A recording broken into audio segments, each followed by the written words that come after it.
sans que ce soit prometteur. Là, je viens de faire 2 poignées et j'ai une trentaine de paillettes qui sont arrivées. Donc ça fait vraiment plaisir. Je vois que ce petit ruisseau est vraiment prometteur. Ça fait vraiment plaisir. Allez, on va continuer.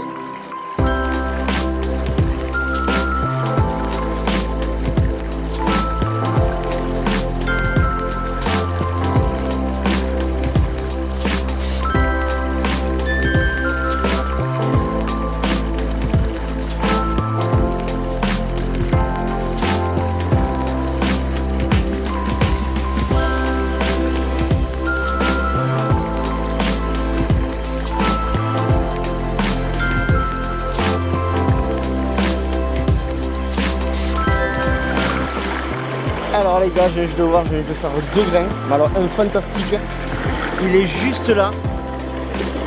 Ça me tarde de le sortir. Alors je ne sais rien, hein, mais j'ai l'impression qu'il est sur un bout de quartz. Mais alors ce serait le rêve. Mais bon, j'en suis vraiment pas sûr. En tout cas, il est bien coincé là. Et il a l'air bien joli. Et ensuite un deuxième ici. Et avec un peu de chance, il y en aura d'autres. Allez, on va bien voir. À toutes.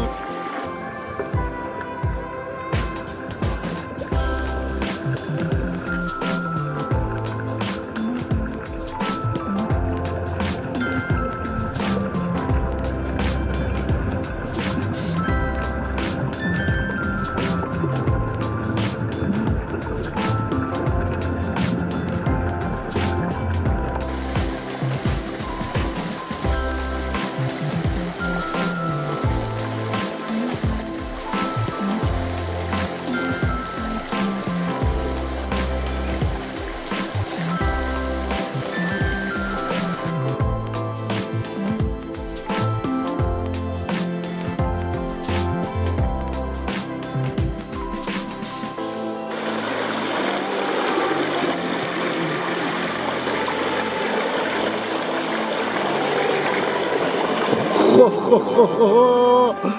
Fantastique. Ah, il est magnifique.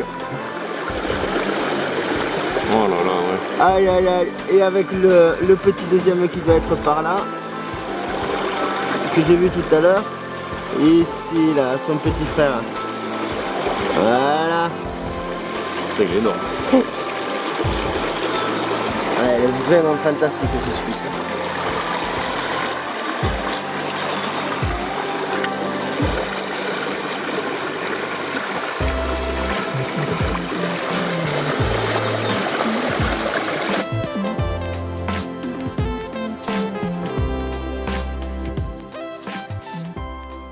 Je voulais parler au niveau du tamisage.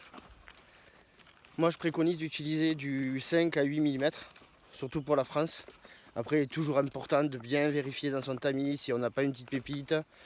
Ça peut arriver pour les gros chanceux. Ou alors même des ailes de mouche qui peuvent être de 8 à 10 mm. C'est toujours bien de vérifier à chaque fois, à chaque fin de son tamis.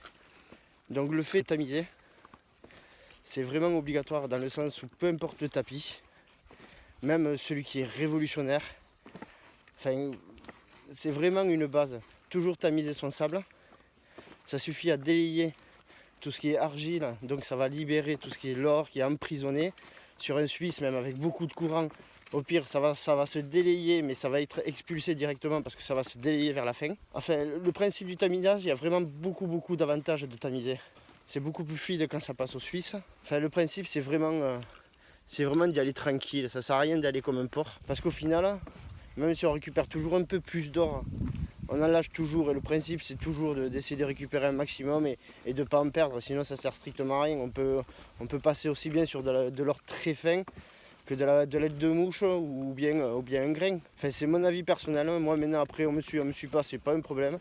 Mais c'est vrai que par rapport à tout ce qui est libérer du sable directement pris à la pelle sur un Suisse, j'y crois pas du tout. Bon allez, sur ce, je suis complètement crevé. Parce que là c'est la fin de la petite session et on se retrouve pour une autre vidéo. Si vous avez des questions, pourquoi ou d'autres questions sur la façon d'utiliser, sur la façon dont moi j'utilisais les outils, et n'hésitez pas à poser des questions. Allez, n'hésitez pas à liker et vous abonner à la chaîne. Merci à tous. A plus.